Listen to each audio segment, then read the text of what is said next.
जय श्री राम। मेरा आज का ये वीडियो कुंभ राशि के जातकों के लिए बहुत ही खास है और ख़ास होने की वजह है राहु का राशि परिवर्तन। कि राहु 1.5 वर्ष में एक बार राशि परिवर्तन करते हैं। 18 महीने तक वो एक बार एक राशि के अंदर गोचर करते हैं। उस राहु के गोचर का आपकी राशि यानी कुंभ राशि पर क्या प्रभाव पड़ेगा, उसकी विस्तार से चर्चा लेकर हम यहाँ इस वीडियो में हैं।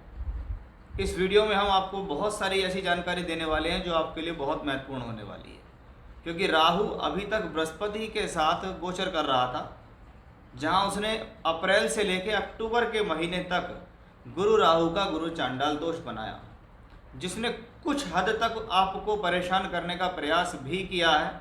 मैं ये नहीं कहता कि कुंभ राशि वालों के लिए ये ट्रांजिट खराब रहा है। बहुत सारे लोगों से मिला, आप जैसे ही लोग बताते हैं कि हमें कुछ खास परेशानी नहीं हुई। कुछ लोग मिले, उन्होंने कहा थोड़ी बहुत परेशानी हुई है। कुछ लोगों की दशा बहुत ख़राब चल रही थी तो उनको ज़्यादा सर्वाइव करना पड़ा। कुछ लोगों की दशा बहुत बढ़िया चल रही थी तो उन्होंने बहुत अच्छे गेन, बहुत अच्छे लाभ उनको मिले।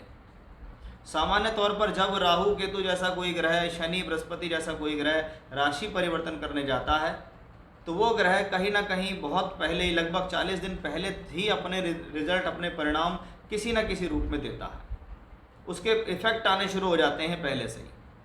अब 30 अक्टूबर को राहु का परिवर्तन होगा और 30 अक्टूबर से लेकर मई 2025 तक राहु का राशि परिवर्तन होगा। वक्री गति में राहु उल्टी चाल चलते हुए आपके जीवन में आ जाएंगे, मीन राशि के अंदर, यानी मेष से निकलकर मीन में आ जाएंगे। तो ये वीडियो उसी पर आधारित है। तो आइए वीडियो की चर्चा को आगे बढ़ाते हैं। बहुत ध्यान से आपको ये सुनना है, एक एक चीज़ आपको यहाँ बहुत ध्यान से समझनी है, क्योंकि ये 18 महीने का ट्रांजिट है। इसलिए कम से कम इस 10 मिनट की वीडियो पर आप पूरा ध्यान तो ज़रूर ही दे सकते हैं, क्योंकि ये वीडियो आपके लिए, मेरा इससे कोई फ़ायदा नहीं होने वाला।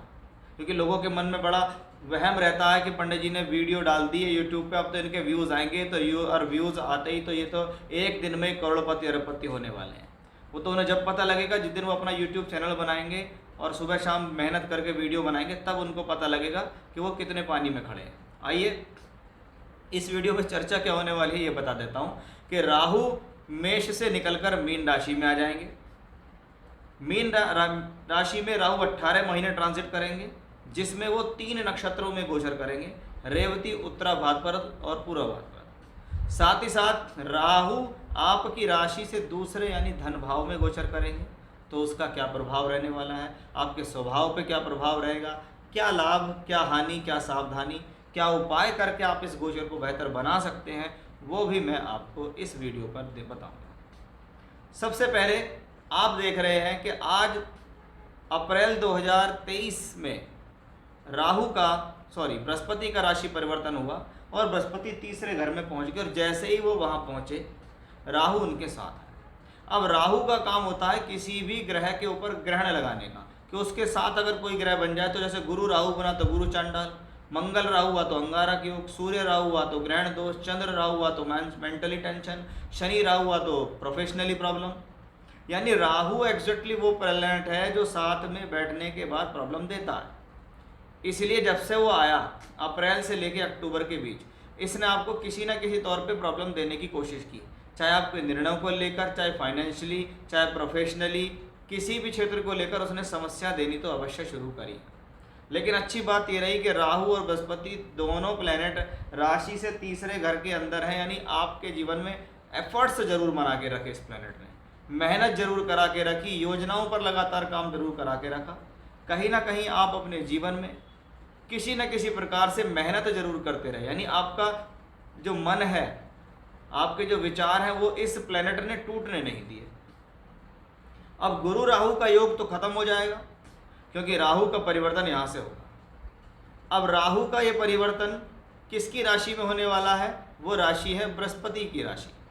और राहु केतु के लिए कहा जाता है कि वो जिसकी राशि में बैठते हैं उसके फलों को ग्रहण करते हैं, उसके अनुसार भी फल देते हैं और अपने स्वभाव के अनुसार भी फल देते हैं। यानी राहु के फल कभी भी अकेले हो ही नहीं सकते।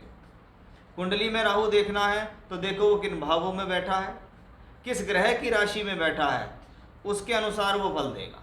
इसलिए राहु की दशा में बहुत लोग राइज भी करते हैं, राहु की दशा में बहुत लोग डाउनफॉल पे भी चले जाते हैं। अब राहु आपकी राशि से दूसरे घर में गया, सबसे पहले क्या ध्यान रखना, दूसरा घर किसका है? आपकी वे ऑफ टॉकिंग का है। आने वाले समय में आपकी वे ऑफ टॉकिंग खराब नहीं होनी चाहिए। आपकी वाणी में ऐसा नहीं लगना चाहिए कि किसी प्रकार का कोई प्रेशर है या आपकी वाणी में कोई घमंड है या कोई अहंकार दिखाई दे रहा है। आपकी वाणी, आपकी बोलचाल की वजह से पारिवारिक सदस्यों से आपके तनाव ना हो जाए, क्योंकि दूसरा घर कुटुंब और परिवार का भी होता है। और उस भाव में अशुभ वर्ग अगर बैठे तो आपको ध्यान रखना चाहिए कि आपके इन्हीं कारणों की वजह से प्रॉब्लम होगी। दूसरे घर में राहु है तो अपना अनुशासन बना के रखें, खास तौर पर खान पीन से संबंधित अनुशासन। कि आप अपनी लाइफ स्टाइल को बड़े संयोजित करके रखें कि मुझे कब क्या खाना है, कितना खाना है, लेट नाइट भोजन नहीं करना है, गलत चीज़ों का सेवन नहीं करना है, ड्रिंकिंग, स्मोकिंग, किसी प्रकार का पान मसाला या इनकी लत नहीं लगानी है। क्योंकि ऐसी स्थिति में व्यक्ति को लत लगती है। पता लगी चाय नहीं, पहले नहीं पीता था, अब इतनी पीता है, जिनमें 6, 7, 8 चाय पीता है। ड्रिंक करना शुरू कर दिया, स्मोक करना शुरू कर दिया, क्योंकि सेकंड हाउस में राहु है और राहु को विष कहा गया है। यानी जीवन में खराब चीज़ों की जो शुरुआत है वो इन चीज़ों से होती है कि यहाँ पे वो प्लेनेट आया, उसने आपको वो चीज़ की शुरुआत करा दी और बाद में आप उन चीज़ों के अंदर लगते चले गए, फिर वो आपकी आदत के अंदर आ गया।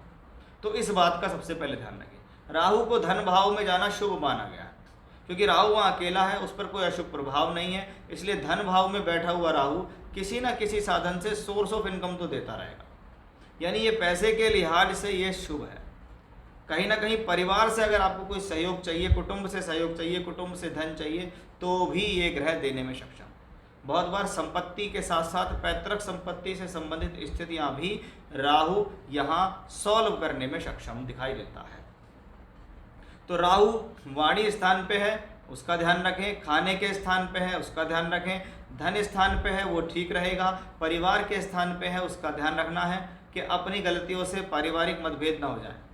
परिवार के लोग आपको समझा रहे हैं कि भाई ये चीज़ गलत है, इसे मत करो, लेकिन आप क्या करते हैं, अपनी चला रहे हैं। क्योंकि राहु क्या है, उद्दंडी है, निर्भीक है। वो ये सोचता है जैसा मैं कर रहा हूँ वैसा ही ठीक है। रूढ़िवादी है राहु, सामाजिकता को नहीं मानता है, नियम कानूनों को नहीं मानता है। आप उसको धर्म कर्म की बात करोगे, वो आपकी बातों की अवहेलना कर देगा। तो आपको इस तरफ नहीं जाना, क्योंकि ये तो कुछ समय का प्लेनेट है। 1-1.5 साल के लिए यहाँ आया, उसके बाद चला जाएगा। लेकिन इतने 1-1.5 साल में अगर आपने बहुत से सारी चीज़ें गलत कर ली तो ये आपके लिए नुकसान की बात है।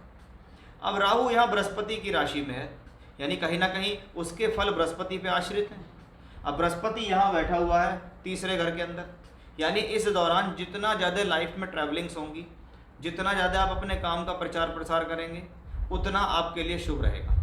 ये समय ट्रांसफर्स कराने के लिए शुभ है, ये समय जीवन में परिवर्तन के लिए शुभ है, ये समय जीवन में नौकरी का बदलाव की इच्छा रखते हैं तो ट्राई कीजिए, आपका काम हो जाएगा।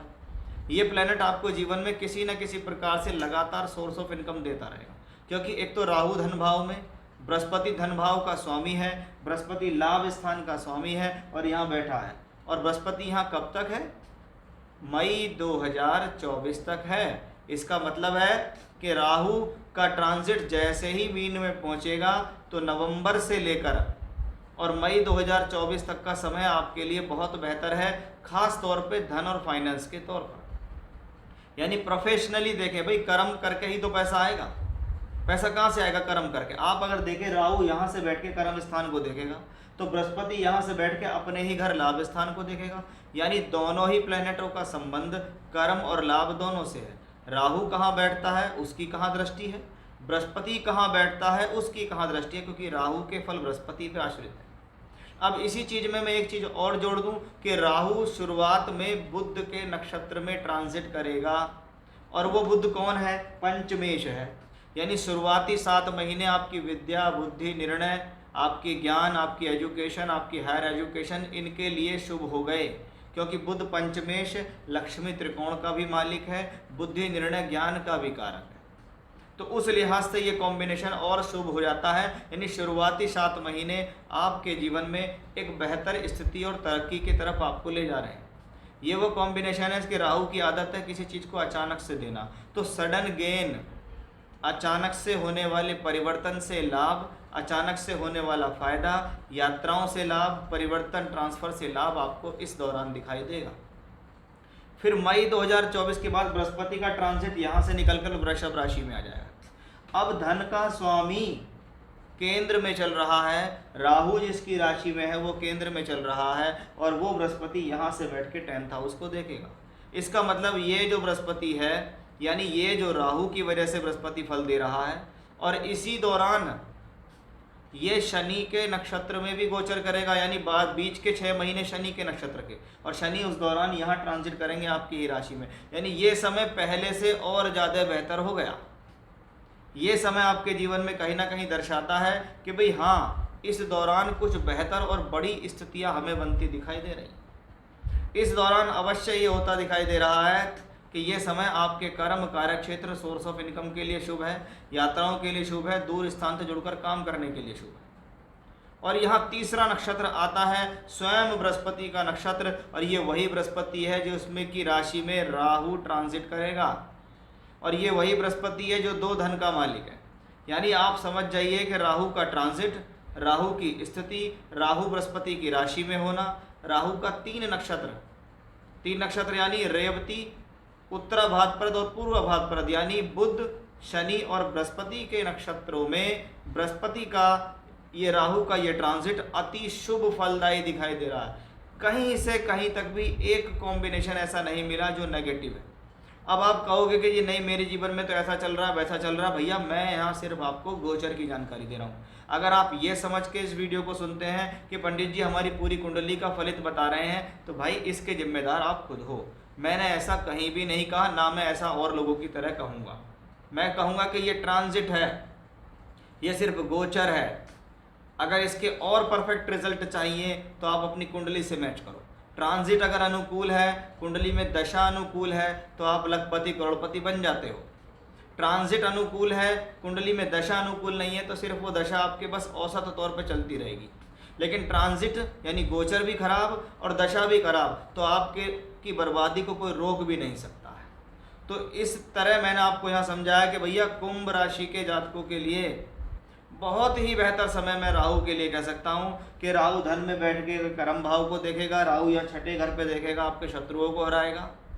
कहीं ना कहीं ये जो कॉम्बिनेशंस हैं बेहद शुभ, बेहद बेहतरीन स्थिति को लेकर आ रहा है।